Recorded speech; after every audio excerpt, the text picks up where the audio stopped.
Chers amis de votre radio chrétienne, bienvenue pour cette nouvelle émission où nous allons commenter les lectures du 27e dimanche du temps ordinaire de l'année B. Commençons sans plus tarder par la proclamation de l'évangile de Jésus-Christ selon saint Marc. En ce temps-là, des pharisiens abordèrent Jésus, et pour le mettre à l'épreuve, ils lui demandaient: Est-il permis à un mari de renvoyer sa femme? Jésus leur répondit: Que vous a prescrit Moïse? Ils lui dirent: Moïse a permis de renvoyer sa femme à condition d'établir un acte de répudiation. Jésus répliqua: C'est en raison de la dureté de vos cœurs qu'il a formulé pour vous cette règle. Mais au commencement de la création, Dieu les fit hommes et femmes. À cause de cela, l'homme quittera son père et sa mère, il s'attachera à sa femme, et tous deux deviendront une seule chair. Ainsi ils ne sont plus deux, mais une seule chair. Donc ce que Dieu a uni, que l'homme ne le sépare pas. De retour à la maison, les disciples l'interrogeaient de nouveau sur cette question. Il leur déclara: Celui qui renvoie sa femme et en épouse une autre devient adultère envers elle. Si une femme qui a renvoyé son mari en épouse un autre, elle devient adultère.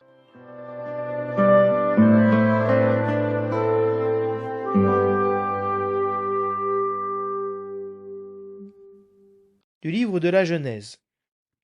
Le Seigneur dit: Il n'est pas bon que l'homme soit seul. Je vais lui faire une aide qui lui correspondra.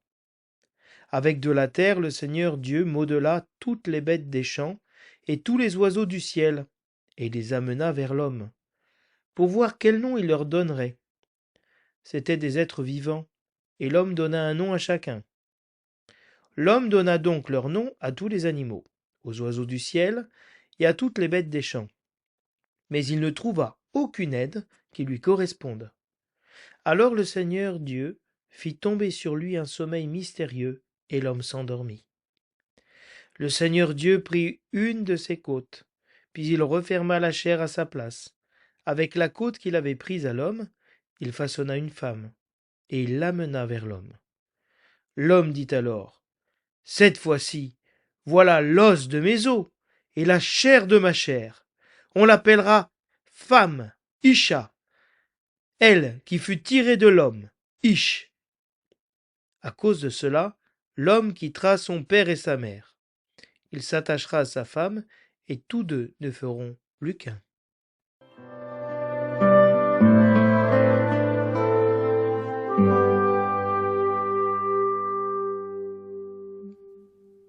Le refrain du psaume nous dit: Que le Seigneur nous bénisse tous les jours de notre vie. Heureux qui craint le Seigneur et marche selon ses voies. Tu te nourriras du travail de tes mains, heureux es-tu, à toi le bonheur. Ta femme sera dans ta maison comme une vigne généreuse, et tes fils autour de la table comme des plants d'olivier. Voilà comment sera béni l'homme qui craint le Seigneur. De Sion que le Seigneur te bénisse. Tu verras le bonheur de Jérusalem tous les jours de ta vie, et tu verras les fils de tes fils. Paix sur Israël. Que le Seigneur nous bénisse tous les jours de notre vie.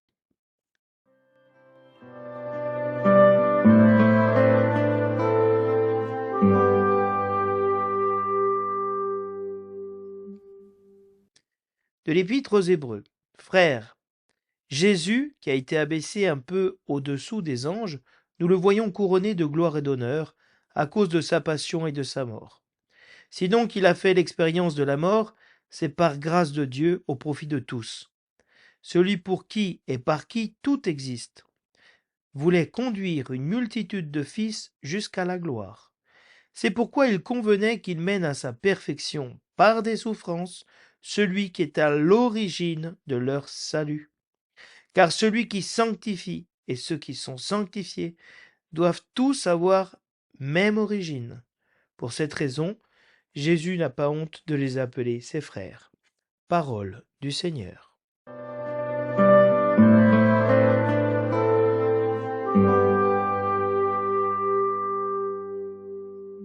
Le thème de ce dimanche, qui semble tourner autour de celui du mariage, nous ramène à l'origine, au commencement, au projet initial de Dieu sur l'homme comme humanité, l'homme et la femme.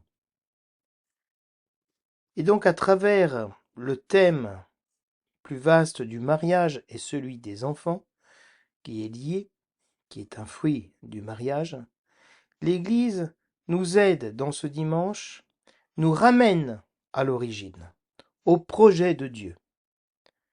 Parce que la situation dans laquelle on se trouve, chacun personnellement, dans sa vie, nous pousse à nous éloigner de l'origine.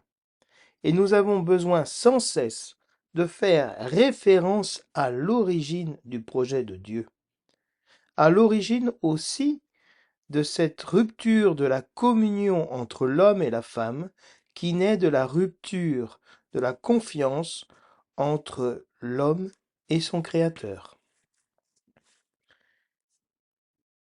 Dans l'Évangile, Jésus-Christ ramène les pharisiens, qui veulent lui tendre un piège, à l'origine, à la parole de la Torah. Et pour cela, ils font référence à Moïse. Et Jésus-Christ va faire référence non pas à une loi dictée par Moïse, mais au tout premier verset de la Genèse, de la création.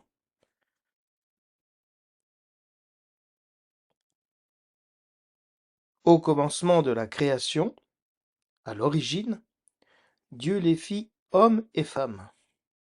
À cause de cela, l'homme quittera son père et sa mère et s'attachera à sa femme, et tous deux ne deviendront plus qu'une seule chair. Ainsi ils ne sont plus deux, mais une seule chair. Ce que Dieu a uni, que l'homme ne le sépare pas. Nous avons cette parole ce dimanche, alors que dimanche dernier, on avait une parole sur la séparation. De nouveau ce dimanche, on a une nouvelle parole sur la séparation. Dimanche dernier, on voulait exclure du groupe des apôtres ceux qui évangélisaient, ceux qui chassaient les démons au nom de Jésus mais ne faisaient pas partie du groupe des apôtres. On voulait exclure ceux qui n'avaient pas été présents le jour de la rencontre et de l'institution de juge de la part de Moïse et qui avaient reçu aussi l'Esprit de Dieu pour accomplir la mission de Dieu. Le Seigneur avait invité alors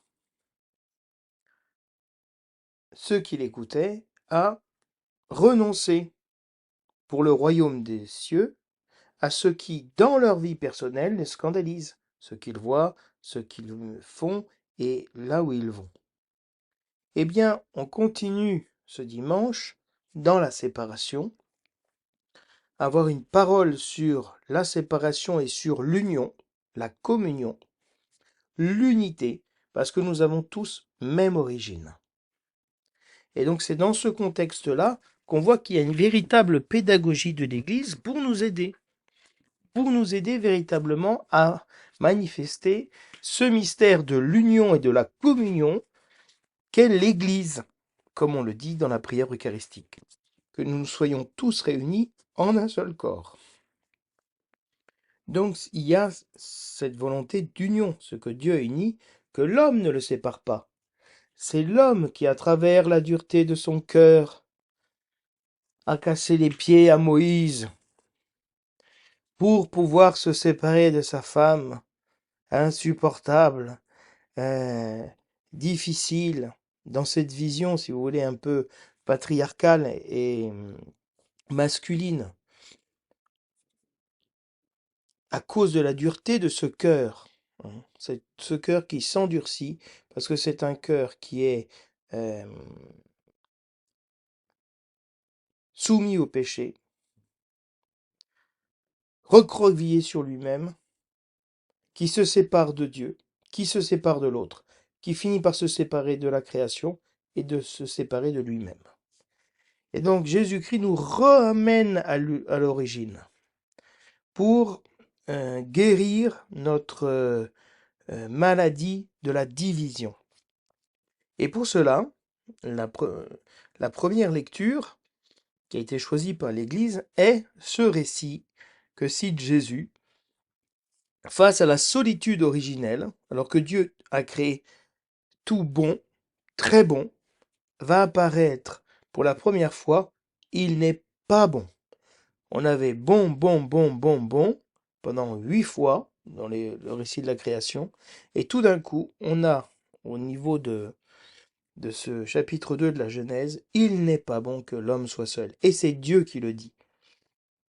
Donc, il y a une solitude originelle, dont a beaucoup parlé Jean-Paul II, et qui est qualifiée par le récit comme quelque chose qui n'est pas bon, parce qu'il ne complète pas le projet de Dieu. Homme et femme, il les créa, nous reprend l'Évangile.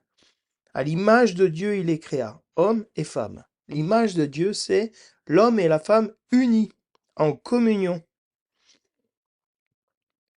Et nous comprenons ici pourquoi Jésus-Christ dit que l'homme et la femme ne forment plus qu'une seule chair, il le répète 2 fois, parce que la femme a été tirée de l'homme, de la chair de l'homme. Donc ils ont le même ADN, la même chair, et la même origine biologique, si vous voulez. Même origine dans le projet de Dieu, même origine dans la communion, et même chair. Alors pour ça, le psaume répond à cette lecture du projet originel de Dieu. Il y a une béatitude, un bonheur à marcher dans les voies du Seigneur, dans ce projet de Dieu pour l'humanité qui est l'union de l'homme et de la femme. Et la femme devient, dans la maison de l'homme, une vigne généreuse qui porte du fruit, qui réjouit le cœur de l'homme, qui amène de la couleur, de la vie. Parce que l'homme, sans le don qu'il fait à son épouse, ne porte pas de fruit. Sauf si il s'unit à Dieu. Tes fils autour de la table seront comme des plants d'olivier. Voilà, la merveille, la famille, l'union de l'homme et la femme généreuse, florissante comme la vigne, et les enfants autour de la table des plants d'olivier qui sont toujours verts, qui portent du fruit, un fruit qui console, qui adoucit. Ainsi sera l'homme qui craint le Seigneur, il verra le bonheur tous les jours de sa vie, et tu verras les fils de tes fils. C'est la parole, si vous voulez, de la transmission de la vie dans la famille. La joie des grands-parents de voir les fils de leurs fils, de voir le projet de Dieu continuer dans leur vie. Alors pour cela, l'Épître aux Hébreux nous ramène à l'origine, que tous nous avons même origine, en Dieu. Et donc celui qui sanctifie, Jésus-Christ, et ceux qui sont sanctifiés ont la même origine.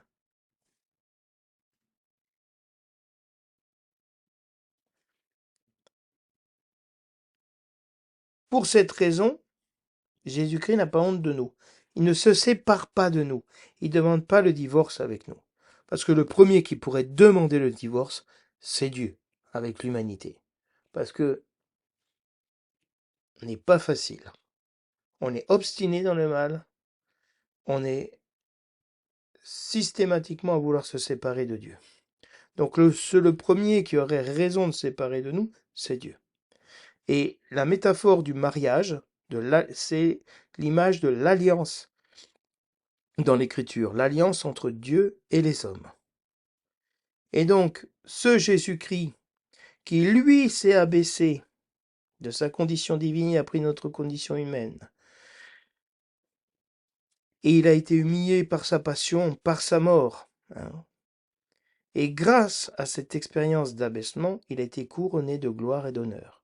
Si nous, nous sommes unis à Jésus-Christ, nous devenons chrétiens, nous devenons un autre Christ, nous faisons comme Jésus-Christ, nous passons, nous nous abaissons, nous, nous rentrons dans la passion et dans la mort, à ce moment-là, Dieu nous exalte et Dieu agit dans l'union. Le véritable moyen de la communion, c'est l'humiliation, l'humilité, s'abaisser, considérer les autres supérieurs à nous, considérer notre époux, notre épouse supérieure à nous. C'est le garant de la communion et de la vérité de cette relation.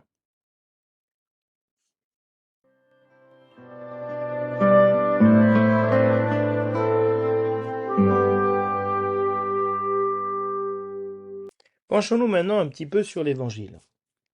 Les pharisiens, qui sont donc des personnes qui appliquent de manière rigoriste la loi, qui sont des purs, abordent Jésus pour le mettre à l'épreuve. Donc ce qui vient après, c'est une mise à l'épreuve. Une tentation, une pérasmos. De la même manière que le démon va tenter Jésus-Christ dans le désert, ici Jésus-Christ est tenté, mis à l'épreuve. Et il demande s'il est permis à un homme, à un mari, de renvoyer sa femme. Dans les autres textes, on dit pour n'importe quel motif, etc. Ici donc, est-ce que l'homme peut répudier, renvoyer sa femme, se séparer de sa femme? Point barre. C'est permis ou c'est pas permis? La tentation dans le livre de la Genèse, c'est vrai, Dieu vous a dit vous ne pouvez manger d'aucun arbre du jardin.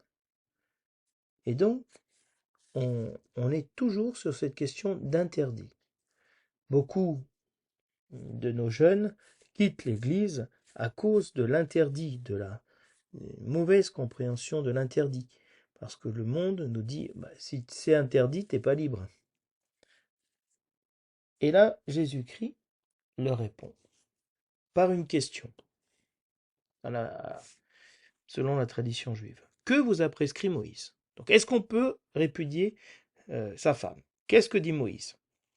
Et Moïse a permis de renvoyer sa femme à condition d'établir un acte de répudiation. C'est-à-dire que ça soit inscrit que cette femme a été répudiée. Et donc, celui qui s'unit à une femme répudiée, il sait de quoi il en est. Donc c'est permis. C'est permis, très bien. Pourquoi Moïse a-t-il permis cela? À cause de votre sclérocardia, de votre dureté du cœur, un cœur sclérosé.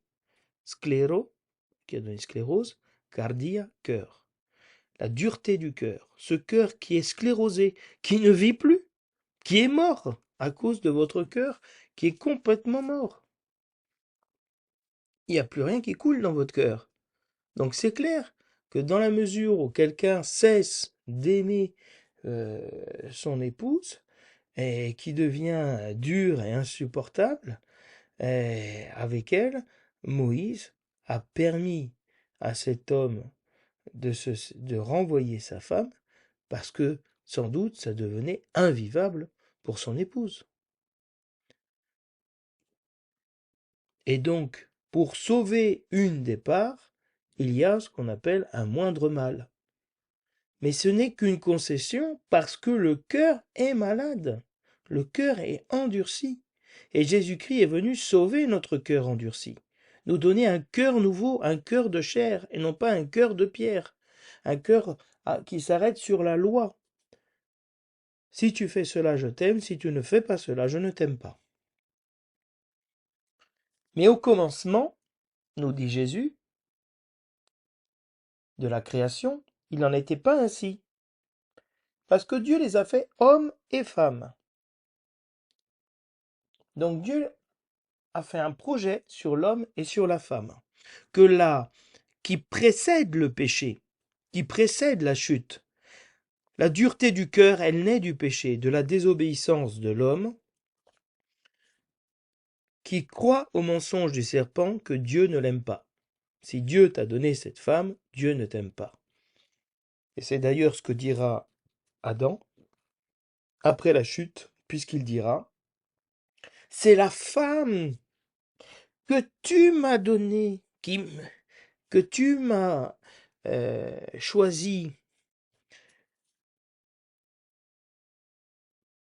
qui m'a donné du fruit. C'est elle, c'est ta faute. C'est ta faute à toi, Dieu, d'avoir créé la femme et de me l'avoir donnée. C'est à cause d'elle que j'ai mangé. Et donc, on est dans l'accusation. C'est le fruit de l'accusateur, du démon. Et donc, au commencement, il y a un projet de Dieu avant le péché qui demeure après le péché. Et c'est ce qu'on a beaucoup de mal à croire aujourd'hui, qu'il est possible de s'aimer, qu'il est possible d'être une seule chair. Or, l'évangile de ce dimanche nous dit une chose, que Dieu a fait ce projet et le projet de Dieu se réalise. Ce qui empêche l'homme et la femme de réaliser ce projet de Dieu, c'est la dureté de leur cœur. La dureté du cœur des pharisiens, la dureté du cœur de l'homme et de la femme, l'un envers l'autre. Et l'homme quittera son père et sa mère et s'attachera à sa femme. Donc il est nécessaire, Jésus-Christ rappelle qu'il est nécessaire à l'homme de quitter, de faire un départ, de renoncer à son père et à sa mère pour s'attacher à sa femme, faire une seule chair, quitter son ancrage originel pour faire un nouveau foyer, pas de retourner en arrière, et de s'attacher à sa femme, de s'unir à elle, d'être un avec elle, pour devenir ensemble une seule chair, et plus qu'une seule chair, un même esprit, un seul cœur. Cela est possible si nous aimons le Seigneur de tout notre cœur, de toute notre âme et de toutes nos forces. Donc ce que Dieu a uni, c'est Dieu qui unit l'homme et la femme. Que l'homme ne se mette pas à le séparer. Cette phrase, on le dit lors du mariage, à la fin de l'échange des consentements, ce que Dieu a uni, que l'homme ne le sépare pas. Que l'homme, qui est victime de la jalousie du démon, de l'union de l'homme et la femme. Car l'image et la ressemblance de Dieu, c'est l'union, la communion de l'homme avec la femme, la famille chrétienne. C'est pour ça que le couple chrétien est extrêmement attaqué dans notre génération, comme toujours, parce qu'il est l'image de la victoire sur la mort, de la victoire sur la mauvaise humeur, de la victoire sur l'infidélité, de la victoire sur tout ce qui nous empêche d'aimer l'autre.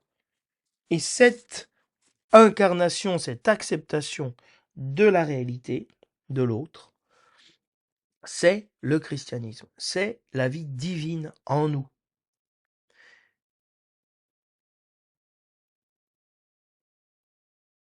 Et lorsque les disciples rentrent à la maison, ils interrogent de nouveau Jésus-Christ sur cette question. Parce qu'ils ont besoin d'être eux aussi catéchisés en privé. Et il explique que si quelqu'un renvoie sa femme et va en épouser une autre, il va être adultère envers sa femme. Et la femme qui a été renvoyée par son mari, si elle épouse un autre homme, elle devient adultère. Le problème, c'est donc que l'adultère n'est pas dans le projet de Dieu, parce qu'il y a un projet d'union, et d'union pour toujours, parce que, comme je vous le disais, le mariage est l'image de l'alliance entre l'homme et Dieu, entre Dieu et les hommes. Alors c'est pour ça que Jésus-Christ continue avec les petits-enfants. On lui amène les petits-enfants pour qu'il leur impose les mains. Les enfants dans l'Antiquité ne faisaient pas partie de la vie publique. Ils étaient à l'écart. Et on lui amène les petits-enfants. Et les disciples ne veulent pas qu'il y ait les enfants. C'est une histoire de sérieuse ici, c'est une histoire de grand.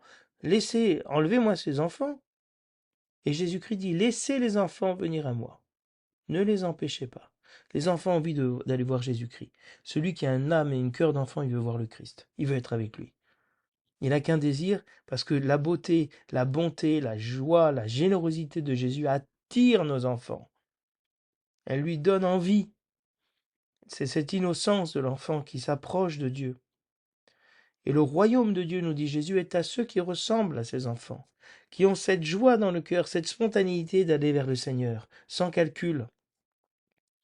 Celui qui n'accueille pas le royaume de Dieu à la manière d'un enfant n'y entrera pas.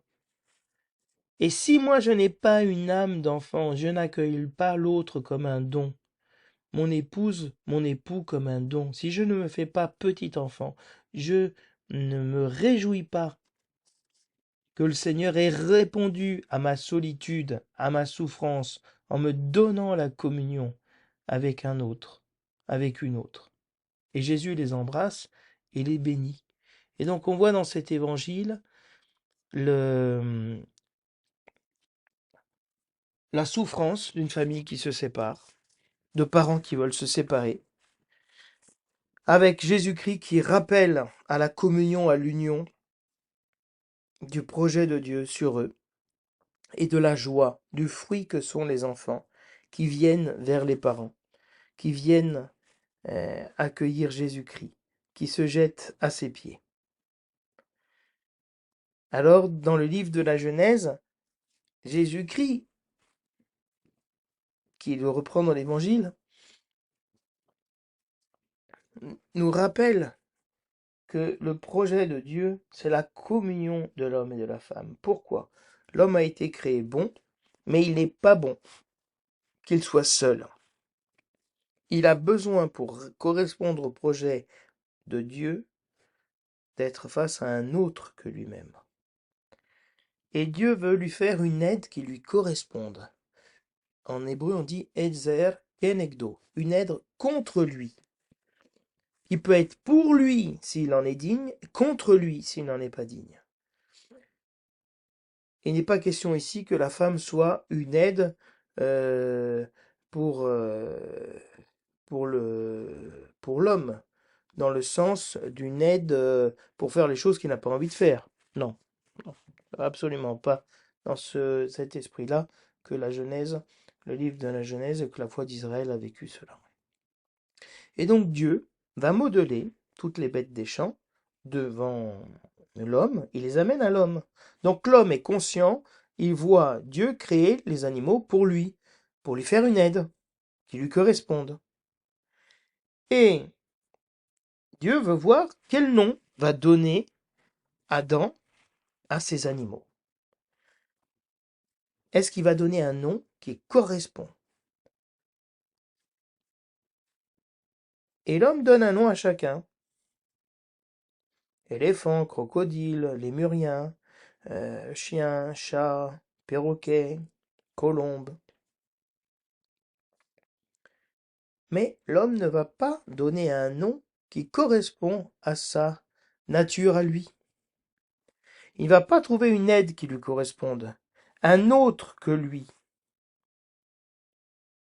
Il se retrouve à nommer des animaux qui vont lui tenir compagnie dans sa solitude, mais qui ne vont pas être dans sa solitude à un autre, avec qui il va pouvoir parler, dans lequel il va pouvoir se reconnaître et s'identifier. Alors à ce moment-là, Dieu fait tomber une torpeur, tardema, sur lui, pour que l'homme s'endorme, pour que l'homme n'ait pas de prise sur la création de la femme, en disant, ben moi j'étais là, quand on t'a créé, donc moi je suis supérieur à toi. Pas du tout. Dieu l'endort, l'anesthésie si vous voulez, et va prendre de la côte, de la chair de l'homme, pour façonner une femme. Ici, il n'est plus question de modeler, façonner, sculpter, c'est beaucoup plus raffiné, c'est une œuvre d'artiste. Et Dieu va façonner cette femme et l'amener vers l'homme. Comme dans le mariage, le père accompagne sa fille à son fiancé à l'autel pour le mariage. Dieu conduit la femme vers l'homme. Et l'homme va réagir tout de suite. Il va même euh, lui donner un nom. Il va l'appeler Isha. Donc il va donner un nom à sa femme. Mais le nom qu'il va donner à sa femme, c'est son nom à lui, avec une particule féminine. Ish, en hébreu, veut dire homme, Isha, femme. Donc, entre Ish et Isha, il n'y a que cette finale féminine euh, qui change. Et donc, quand il amène l'homme à la femme, l'homme a une émotion tellement forte que dans la Bible, lorsqu'on a des émotions trop fortes, qui ne peuvent pas être contenues dans des mots d'un discours normal, on fait un discours poétique, on fait une poésie, on chante. Cette fois-ci, voilà l'os de mes os, chair de ma chair, on l'appellera femme, parce qu'elle a été tirée de l'homme. On l'appellera Isha, parce que de Ish, elle a été tirée. Et donc l'homme, il a une émotion esthétique exceptionnelle qu'il n'a pas eue devant les autres animaux. Grâce à Dieu. Il voit elle est comme lui. Elle est une aide comme lui, qui correspond à sa nature, à ses aspirations, à son être profond.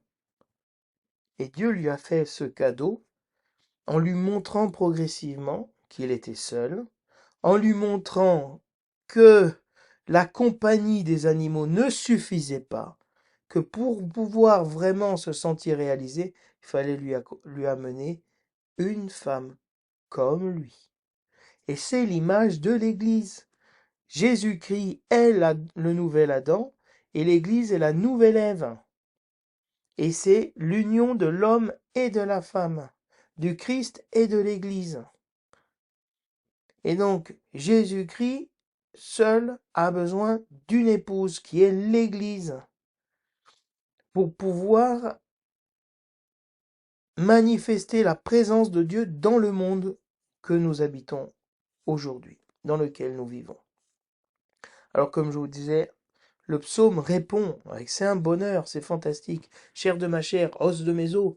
Hein, c'est comme si on chantait tout l'amour que j'ai pour toi chaque jour est plus fort chaque jour. Je veux crier au monde entier que rien ne peut nous séparer. Voilà. Ces chansons d'amour que nous entendons dans toutes les langues, dans tous les pays. C'est important de chanter l'amour parce que c'est un sentiment qui nous dépasse et nous avons été créés pour aimer. Et le sommet de cet amour, c'est justement d'aimer son épouse, d'aimer son époux dans le projet de Dieu, d'aimer Dieu dans son épouse, dans son époux. Alors, l'Épître aux Hébreux euh, nous invite à rentrer dans un abaissement, à reconnaître Jésus-Christ dans l'autre, reconnaître dans l'autre l'époux, l'épouse. Hein. Jésus-Christ a fait l'expérience de la mort, il a fait l'expérience de la passion pour être couronné de gloire et d'honneur. Dieu couronne le mariage de fruits lorsque le couple passe par la souffrance, par la difficulté, parce que ce sont à ces moments où ils se soudent, où ça devient un ciment véritable. Et c'est par Jésus-Christ que tout existe. Et il voulait conduire à la perfection une multitude de frères, les conduire à la gloire. La gloire de Dieu, c'est l'homme vivant. Et l'homme qui aime sa femme et la femme qui aime son mari comme il est, comme elle est, c'est la gloire de Dieu. C'est l'incarnation de Dieu dans notre chair qui nous fait aimer l'autre au-delà de la mort, au-delà de ce qu'il est, au-delà de ses limites. Et Dieu a mené à sa perfection par des souffrances Jésus-Christ. Donc la crise dans le mariage, elle est nécessaire. Nécessaire pour qu'on voit que ça ne peut pas venir de nous d'aimer un homme et une femme toute notre vie. Ça ne peut être qu'une œuvre de Dieu, parce que l'œuvre de l'homme, c'est de se séparer. Les forces de l'homme, l'amour de humain, il est limité. Et quand Dieu permet qu'on arrive à l'épuisement de ses forces, c'est une grâce, parce qu'à ce moment-là, on peut commencer à recevoir un amour nouveau. Beaucoup se séparent alors qu'à ce moment-là, ils peuvent recevoir une grâce. Combien de couples j'ai pu voir qui ont été refondés, renouvelés par une crise profonde du mariage, par le fait d'arriver aux limites, à l'épuisement de leur amour humain. Et là, Dieu a agi, parce qu'ils se sont soumis, ils sont rentrés, se sont laissés rendre parfaits par ses souffrances. Donc Dieu, qui est l'origine de notre salut, il est à l'origine du projet de l'homme et la femme. Et l'origine de notre salut est en Dieu. Et donc, c'est très important pour nous, pour être sanctifiés et devenir saints, de replonger nos racines dans la sainteté de Dieu qui est à l'origine de ce projet d'amour pour nous. Et Jésus-Christ n'a pas honte de nous. Lui, il ne veut pas se séparer de nous. Alors, vous voyez que l'évangile de ce dimanche est plein de joie. Plein de joie. Il prend en considération nos difficultés, mais il nous donne une parole d'espérance de nos difficultés, que le Seigneur réalisera malgré nos faiblesses son projet d'amour si nous le laissons faire et nous avons confiance en lui. Donc je vous invite à rentrer et à prier pour tous nos couples, pour que dans les difficultés, Dieu puisse agir et les ramener à ce projet originel de la communion d'être une seule chair dans le Christ. Je vous souhaite à tous et à toutes un très bon dimanche et je vous dis à la semaine prochaine.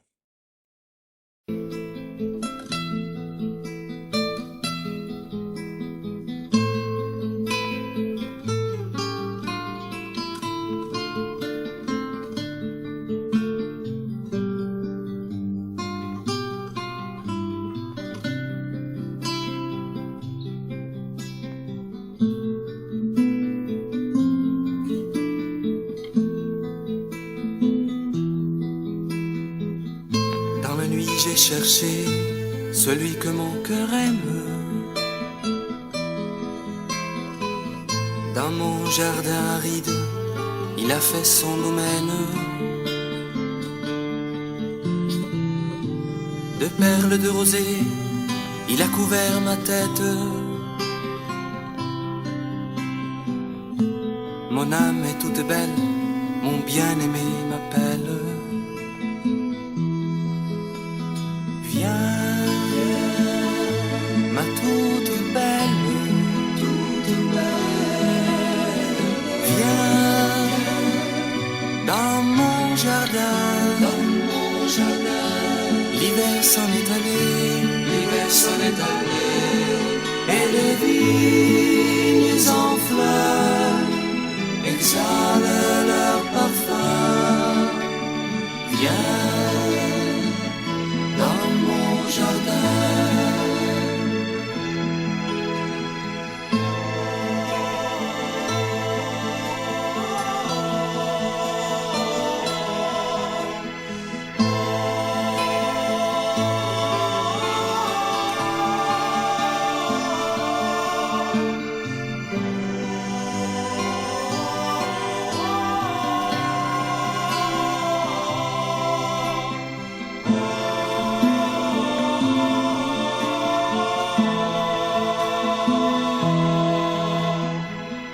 J'entends mon bien-aimé, il guette à la fenêtre. Les fruits sont au figuier, mon âme est toute prête. J'attends son bon plaisir, il me dira d'ouvrir. Chante la tourterelle, mon bien-aimé m'appelle.